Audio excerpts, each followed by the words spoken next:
بخير، كيفكن؟ شو اخباركن؟ اليوم يوم احد، عنا عطلة، بدي اعمل فطور، يعني هيك فطور عائلة. مش عبالي نفطر برا بالجنينة، ما بعرف اذا حنطلع ولا حشوف الجو. فهلا اول شي عم قطع الجبنة. انا بحط لها هي الجبنة حلوة، بحط لها شوية مي مغلية بتروح الملوحة تبعها، وبنقعها شي هيك ربع ساعة. وهلا عم بسلق بيض، عندي هي الجهاز تبع سلق البيض كتير ظريفة.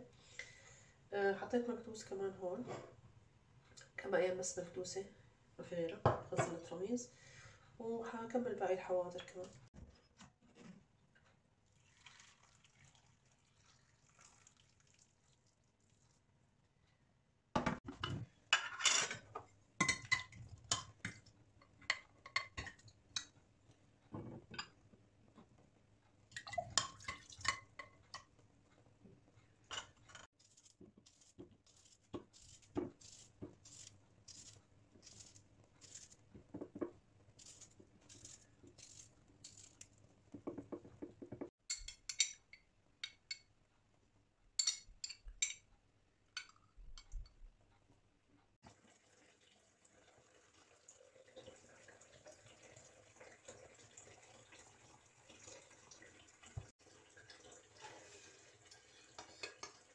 هذا الطبق هيك طبق جانبي كتير بحب اعمله على الفطور، كتير طيب، لازم تجربوه. هو بس لبن وبتحطوا فوقه بندورة مقطعة، رشة ملح ونعناع وزيت زيتون، كتير طيب ومنعش، يعني هيك مثل سلطة على طبق جانبي هيك على الفطور.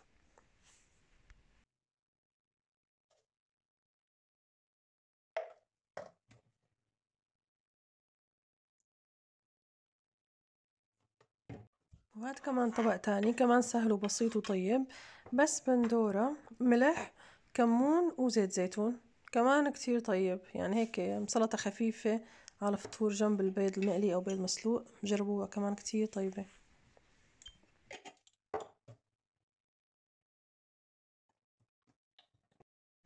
وهيك كان فطورنا البسيط، بس هيك كتير كان ظريف وكتير انبسطنا لأنه الجو كان كتير حلو والقعدة برا كتير ممتعة. راح نعيدها كمان مرة تانية إن شاء الله.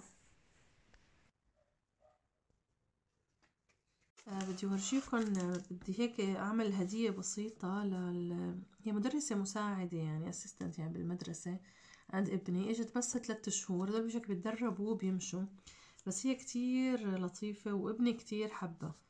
ف... فهو حابب انه هيك ياخذ لها هيك هدية، بس هيك يعني شي تذكاري، يعني شي بسيط. فوصيت لها، هي اسمها دونا، فوصيت لها من موقع اتسي على هذا المج، كتير حلو. انتوا بتطلبوا الحرف اللي بدكم اياه، حط لها اياه، عملت لها حرف الدال، شوفوا ما احلاه، كتير حلو، كتير فخم. فشوفوا من جوا كمان. فححط لها بقلبه هيك، خطر لي انه اعمل لها هيك، ما قطت لي مثل ما هو، فحط لها هاي الهوت شوكليت وشوكولا ونسكافيه، وهذا الثري ان 1، وحالف لها اياه.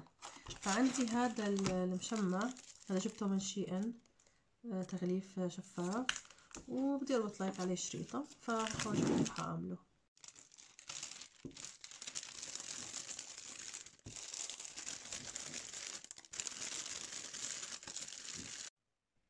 شو رأيكم؟ خبروني.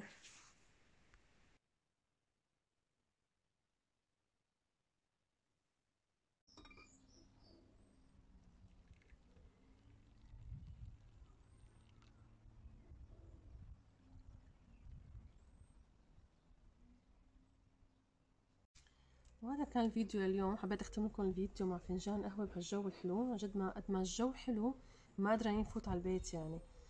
فهيك هيك جو بده فنجان قهوة مع المعمولات، معمولات ليدي لسه ما خلصوا. إذا عجبكم الفيديو حطولي لايك واشتراك بالقناة. سلام.